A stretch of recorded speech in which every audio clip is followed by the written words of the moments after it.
प्रतिकृतीचे नाव आहे स्वयंचलित प्रतिकृती. ठीक आहे. काय केलं आहे बेटा याच्यामध्ये? याच्यामध्ये म्हणजे सर जेव्हा तुम्ही आता कुठं ग्रामीण भागात किंवा शहरी भागात असं हायवेवर बघितलं असालच पोल लावून राहतात आणि कुठं पण दिवसा चालू असतात, रात्र पण चालू असतात, म्हणून त्याच्यामुळे सौर ऊर्जेचा अपव्यय होत आहे. म्हणून मी आज हा प्रोजेक्ट इथं आणलेला आहे. म्हणजे याचं काम हे आहे की जेव्हा गरज असतो तेव्हा लाईट देणे आणि जेव्हा नसतो तेव्हा न देणे.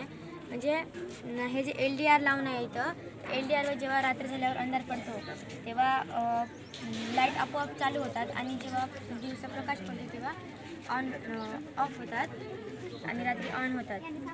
म्हणजे कोणाला सांगा पण नाही लागत का लाईट ऑफ करा ऑन करा असं सांगा पण नाही लागत आणि अवलंबून राहा पण नाही लागत. आणि जेव्हा आम्ही या पोलचा वापर फक्त लाईटसाठी नाही केलेले आहोत, सामाजिक संदेश देण्यासाठी पण केलेले आहोत. छान आहे. बॅटरीचे यूज केले, यांच्यासोबत लाईटला कनेक्शन दिलेलं असेल आणि इथे काय LED आहेत का? LDR. त्या LDRवर जेव्हा लाईट पडणं बंद होईल तर हे लाईट ऑटोमॅटिक लागतील, बरोबर? जेव्हा पडतो तेव्हा ते लाईट ऑफ राहतात आणि जेव्हा अंधार पडतो तेव्हा ऑन, म्हणजे गरजेपूर्वक लाईट.